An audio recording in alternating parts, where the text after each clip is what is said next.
안녕하세요.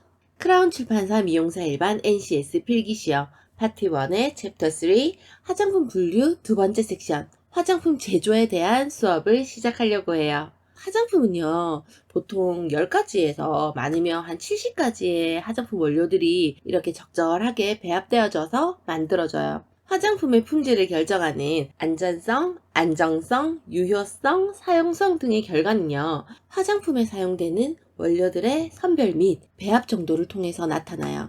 그렇기 때문에 화장품에 사용되는 원료의 종류 및 용도를 아는 것이 중요해요. 이 두 번째 섹션은요, 두 가지로 분류가 되는데요. 방금 말씀드렸다시피 첫 번째는 화장품 원료의 종류 및 용도에 대해 살펴볼 거고요. 두 번째는 화장품 제조에 따른 특성에 대해서 알아볼 거예요. 오늘은 화장품의 원료의 종류 및 용도에서 기재 원료, 거기서 수성원료와 유성원료의 종류 및 용도에 대해서 알아볼 거예요.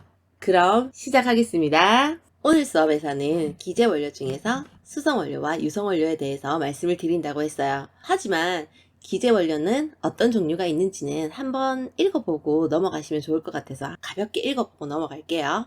기재원료는요, 화학적 특성에 따라서 5가지로 나뉘어요. 첫 번째 수성원료, 두 번째 유성원료, 세 번째 계면활성제, 네 번째 고분자 화합물, 다섯 번째 색조류로 나뉘고 있어요. 그러면 이제 첫 번째 수성원료의 종류와 용도에 대해서 알아볼 거예요. 수성원료는요, 물에 녹는 특성을 가진 원료예요. 쉽게 말해서 물을 좋아하는 애들이라고 생각하면 돼요. 대표적으로는 정제수와 에탄올, 그리고 폴리올 등이 있어요. 그러면 정제수는 어떤 물인지, 어떤 용도를 가지고 있는지 한번 살펴보도록 할게요. 물질을 분리하거나 오염을 제거하는 그런 이온 교환 수지라는 것을 통하여 정제가 돼요. 그리고 나서는 자외선 램프로 살균이 되거든요. 그런 후에 일정 pH 7.5에서 8, 거의 중성에 가까운 pH를 유지해요. 이런 물을 정제수라고 해요. 근데 왜 이렇게 까다로운 공정으로 정제를 하느냐? 그 이유가 물속에 금속이온, 예를 들어서 칼슘이나 마그네슘 같은 것들 있잖아요. 그런 애들이 존재를 하게 되면 화장품 제품이 아주 끈적끈적거릴 수가 있어요. 그리고 이제 제형이 이제 분리가 돼서 점도 변화를 일으킬 수가 있어가지고 제품의 품질을 떨어뜨리거든요. 그렇기 때문에 화장품의 안정성을 위해서는 이렇게 정제가 아주 잘 된 물로 화장품을 만들어야 해요. 그럼 정제수의 용도에 대해서 한번 알아볼게요. 정제수는 성분을 용해시키는 녹이는 용제로 사용이 된다. 그리고 화장품의 제형을 조절한다. 이 말은요, 크림과 로션을 만들 때 정제수를 얼마나 넣느냐에 따라서 이 제형들을 조절할 수가 있어요. 그러면 이제 두 번째 에탄올에 대해서 한번 알아볼게요. 에탄올은요, 에틸알코올이라고도 이야기를 해요. 주류 같은 것들이 들어있는 알코올이에요. 즉 술이라고 생각하시면 쉬워요.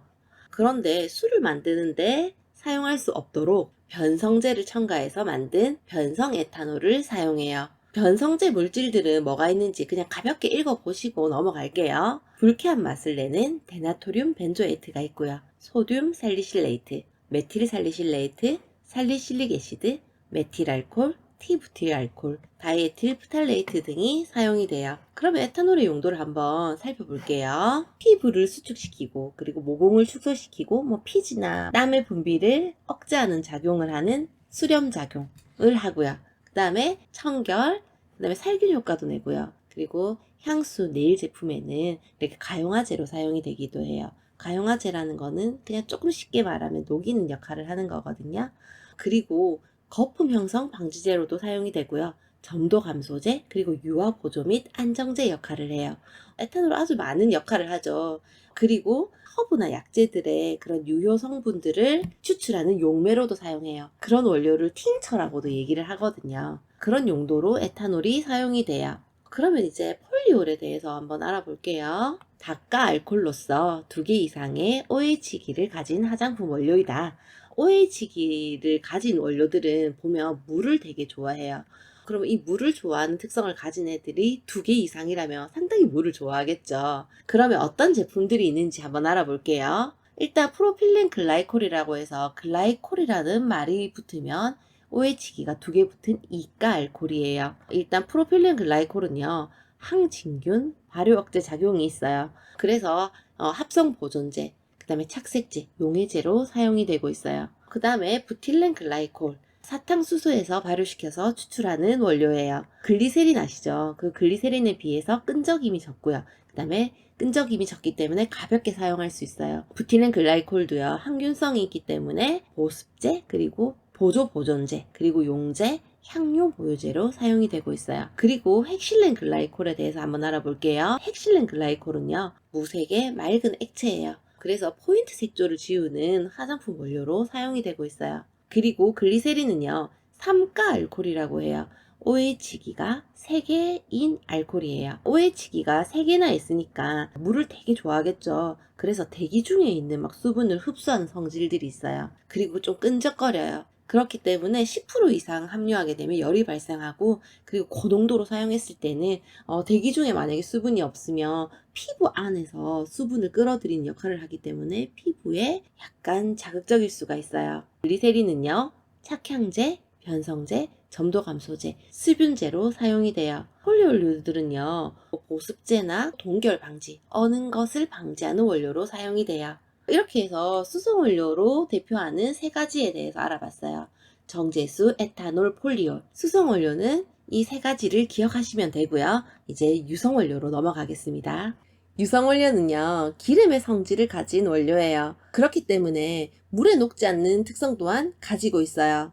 액상 형태인 오일과 고상 형태의 왁스를 통틀어서 유지라고 하고, 니트로팻, 그리고 TG, 중성지방이라고도 이야기해요. 이 유지는 지방산과 글리세린, 트라이글리세라이드 등이 주 성분이에요. 유성원료는요, 천연유지와 합성유지로 나뉘어져 있어요. 이제 천연유지부터 한번 같이 살펴볼게요. 천연유지는 탄소의 길이에 따라 오일과 왁스로 나뉘고 있어요. 오일은 불포화탄화수소, 그리고 왁스는 포화탄화수소, 이렇게 생각해 주시면 쉬워요. 그럼 천연오일은 어떻게 나뉘는지 함께 볼게요. 천연오일은 식물성과 동물성, 그리고 강물성 오일로 나뉘어요. 먼저 천연오일은요, 피부 표면에 피막을 형성해서 피부 표면에 얇은 막을 얘기해요. 수분 증발 억제제로 쓰이고요. 그리고 피부를 부드럽게 하는 유연화제, 그 다음에 강택제로도 사용이 돼요. 제품의 사용감 향상을 위해서 사용되기도 해요. 그럼 어떤 종류들이 있는지 한번 알아볼게요. 식물성 오일을 함께 볼게요. 공기 중에 노출했을 때 산화 정도를 나타내는 수치인 요오드값 기준으로 분류를 했어요. 100에서 130인 반건성유를 기준으로 130 이상을 건성유, 그리고 100 이하를 불건성유라고 해요. 건성유일수록 불포화 지방산을 많이 함유하고 있어요. 사실 모든 식물성 오일들은 불포화 지방산을 많이 함유하고 있어요. 그래서 피부의 친화력도 좋고 영양분도 많지만은 산패가 잘 되기 때문에 보완이 되는 다른 원료들과 섞어서 사용을 하셔야 돼요. 그러면 하나씩 알아보도록 할게요. 130 이상의 건성유에는요, 염증을 진정시키고 호르몬 분비를 조절하는 달맞이꽃 오일이라고 불리는 월견초유와, 그리고 비타민C가 오렌지의 약 60배 정도 함유하고 있는 피지 분비 조절의 기능이 있는 로즈잎 오일, 또 통증 완화에 효과가 있어서 스포츠 마사지용으로 많이 쓰이는 홍화유가 있고요. 불포화 지방산이 가장 많은 들기름이 있어요. 그러면 이제 반건성유 한번 볼게요. 해바라기 씨 오일, 카놀라 오일, 그리고 염증과 가려움증을 억제하고 선텐 오일, 그리고 두발 관리 및 피부 진정, 그리고 살트임 예방과 항균, 항산화, 면역작용을 하는 올리브 오일이 있어요. 마지막으로 참기름도 있고요. 그러면 이제 불건성유 한번 볼게요. 올리브유하고 거의 비슷한 작용을 하는 동백 오일이 있어요. 이 오일은 예전에 머릿기름이라고도 불리던 오일이에요. 지금도 두발을 부드럽게 해주는 유액으로 사용이 되고 있고요. 그리고 장기간 보존이 가능하기에 산화 방지제로도 사용이 돼요. 그 다음에는 마카다미아 넛이라는 오일이 있고요. 또 우수한 컨디셔닝 효과 때문에 샴푸, 린스, 두발에 적용을 많이 할 수 있는 아보카도 오일이 있어요. 또 두개피의 영양을 공급해줘서 탈모 예방에도 좋고, 그리고 속눈썹에도 영향을 주는 캐스터 오일이 있고요. 야자나무 가육에서 착유하는 팜 오일과 야자 열매의 핵에서 착유하는 팜 핵류와, 그리고 건조된 야자 가육 및 핵에서 착유하는 야자 오일은요, 야자나무 오일에 속해요. 피지 성분과 가장 유사한, 그래서 피부 침투력이 좋은 호호바 오일도 있어요. 이 호호바 오일은요, 다른 오일에 비해서 산화가 잘 되지 않아서 장기간 보존할 수 있어요. 그런데 호호바 오일은요, 낮은 온도에서는 응고가 되기 때문에 식물성 왁스에도 호호바 오일이 들어가요. 그러니까 식물성 왁스도 되고 오일도 되는 거죠. 그 다음에는 카카오 버터와 땅콩 종자를 볶아서 체유하는 낙하생 오일이 있어요. 대표적으로 잘 알려진 오일들만 말씀을 드렸지만 이 오일 외에도 많은 오일들이 있다는 사실을 알아주시면 좋겠어요. 이제 동물성 오일에 대해서 알아볼게요. 동물성 오일은요, 동물의 피하 조직이나 장기에서 추출된 정제된 오일이에요. 피부 친화성과 흡수력이 우수하지만 식물성 오일에 비해서 색상 및 냄새가 좋지 않아요. 그래서 화장품 원료로는 그렇게 많이 이용되고 있지는 않아요.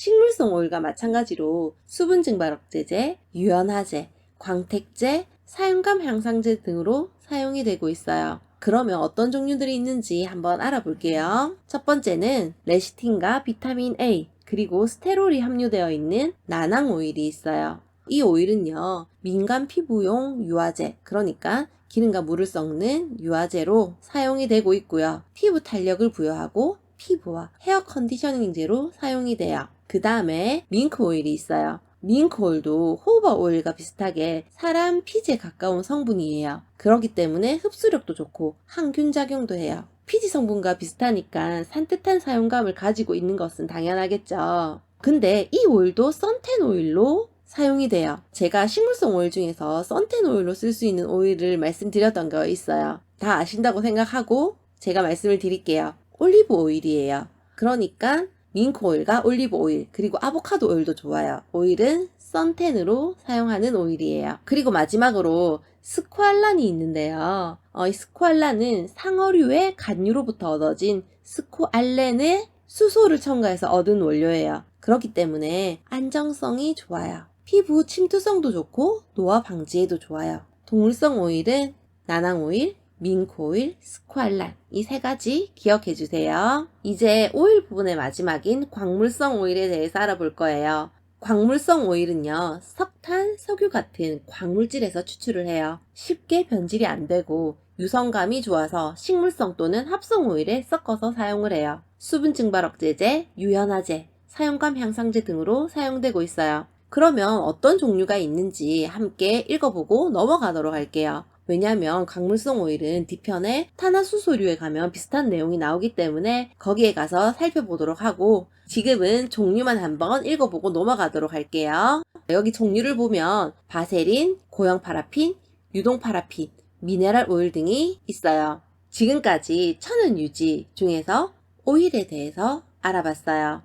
그러면 이제 왁스류는 어떤 종류들과 어떤 용도로 사용이 되고 있는지 한번 알아보도록 할게요. 왁스는요, 동물과 식물이 스스로 몸을 지키기 위해서 분비되는 고형의 유형 성분이에요. 고체가 주를 이루지만 액체 왁스도 있어요. 대부분의 왁스는 실온 상태에서 고체예요. 그러면 왁스의 용도에 대해서 한번 알아볼게요. 크림의 사용감을 높이기 위해서 넣기도 하고요. 립스틱의 경도 조절, 즉 딱딱함과 부드러움을 조절하기 위해서 사용되기도 해요. 제품의 보조 유화제, 즉 기름과 물을 섞어줄 때 쓰는 계면활성제 보조로 사용되기도 하고요. 광택제로도 사용이 돼요. 이 왁스도 기름이니까 당연히 피부에 피막을 형성해서 수분 증발 억제제로 사용이 되겠죠. 오일과 같이 왁스도 식물성과 동물성과 광물성으로 나뉘어요. 그럼 어떤 종류가 있는지 한번 살펴볼게요. 식물성 왁스에는 첫 번째 호호바 오일이 나와요. 방금 오일에서 설명 들으신 거 기억하시죠? 낮은 온도에서는 고체 상태가 되기 때문에 왁스류에도 들어가고 오일류에도 들어간다고요. 그래서 왁스류에 호호바 오일이 있어요. 그 왁스 형태가 된다고 해서 용도나 성분이 변하지는 않아요. 두 번째는요, 립스틱, 아이브로우 펜슬, 고형의 파운데이션, 마스카라 이런 곳에 쓰이는 카나우바 왁스가 있어요. 그리고 세 번째는 연고나 립밤, 겔 립스틱과 스틱 화장품과 같이 글로시한 광택을 부여할 때 쓰는 칸데릴라 왁스도 있고요. 그리고 네 번째는 두발에 이렇게 바르는 포마드나 양초를 만들 때 사용하던 목납이 있고요. 마지막으로 비누 제조와 로션을 만들 때 사용하는 코코아 버터가 있어요.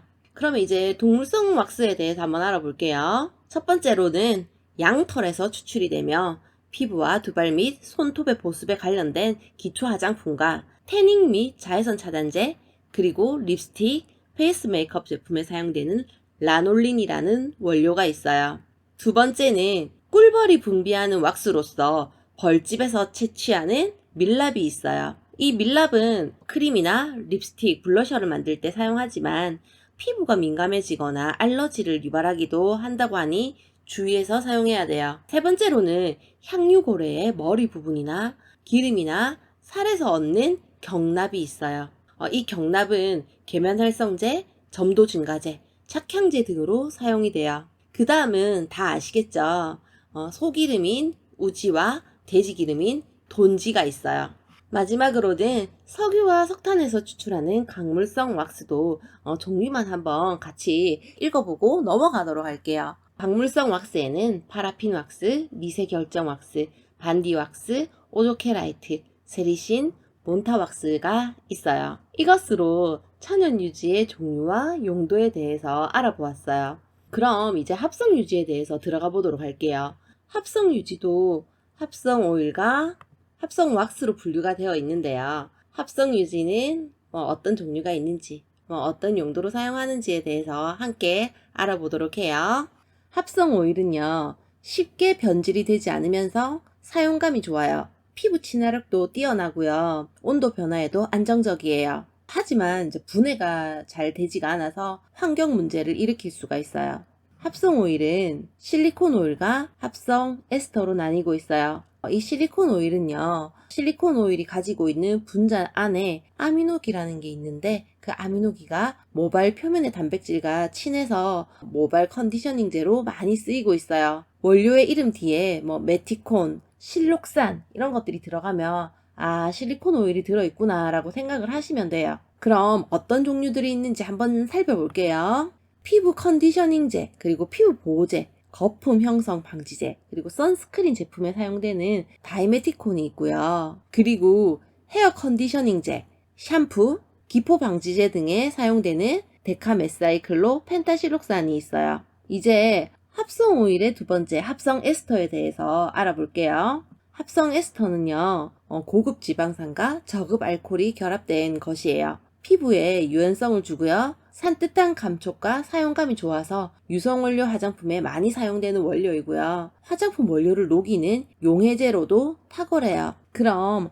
합성 왁스에 대해서 알아볼게요. 합성 왁스는요, 석유 유래 왁스이고 그 물리적인 성질은 천연 왁스와 비슷하다는 것만 알고 가시면 될 것 같아요. 이제 유성원료의 마지막 탄화수소류에 대해서 알아볼 거예요. 탄화수소류는 탄소와 수소만을 함유하고 있는 화합물의 그룹이에요. 석유화학 원료고요. 과다 사용 시에는 피부에 산소 부족을 유발해서 모공을 막아요. 어떤 종류들이 있는지 한번 알아볼게요. 첫 번째, 미네랄 오일이 있어요. 이 미네랄 오일은 피부 표면의 수분 증발 억제제, 그리고 착향제로 사용이 되고 있고요. 베이비 오일, 케이블 오일, 액체 파라핀, 액체 석유, 광유, 화이트 오일이라고도 불려요. 두 번째는 페트롤라툼이 있어요. 맨소레담 또는 바셀린이라고도 이야기를 해요. 원래는 이 피부 상처를 치유하는 목적으로 국소용 연고로 판매를 했었던 원료예요. 지금은 크림류, 입술 연지, 립밤 등에 사용이 되고 있어요. 정제도가 낮아서 불순물이 있으면은 트러블을 일으킬 수가 있고 여드름을 유발시킬 수가 있어요. 세 번째는요, 스퀄란이고요. 크림, 유액 등 기초 화장품과 헤어 컨디셔너, 메이크업 파운데이션 등에 사용되고 있어요. 네 번째는 폴리부텐이 있는데요. 아이 메이크업, 립스틱 제품, 스킨케어 등의 제형 결합제로 부착력과 광택을 부여하는 데 사용하고 있어요. 다섯 번째는 하이드로제네이티드 폴리부텐이 있어요. 합성 스퀄란으로서 미네랄 오일의 대체품이에요. 미네랄 오일에 비해 미끈거림과 끈적임이 적어요. 그래서 보습 또는 기초 화장품에 사용이 되고요. 점도 증진제 겸 컨디셔너의 제형을 결정하는 데 사용돼요. 이것으로 이제 유성 원료가 끝이 났어요. 유성 원료 밑에 책에 보시면 유지를 이용한 보습제 종류가 나올 거예요. 크게 수분형과 밀폐형으로 나뉘어져 있는데요. 특성과 성분에 대해서 아주 자세하게 나와 있으니까 한번 꼼꼼히 읽어보시면 좋겠어요. 이번 수업 시간에는 기재 원료 중에서 수성 원료와 유성 원료에 대해서 알아봤어요. 참고로 제가 말씀드렸던 수성 원료와 유성 원료의 용도나 종류들은요, 대표적으로 사용하는 용도와 종류들이에요. 이 외에도 많은 용도로 사용이 되고 있으니까 이 원료가 궁금하다, 그리고 더 궁금한 사항이 많다 하시는 분들은 인터넷에 검색을 해보시거나 지금 이 QR코드로 들어온 여기 류은주 미용교수연구소 유튜브 재생 목록에 들어가 보시면 제가 설명드렸던 화장품의 원료와 그 조제학의 심화 강의를 들으실 수 있을 거예요. 긴 시간 너무 수고 많으셨습니다.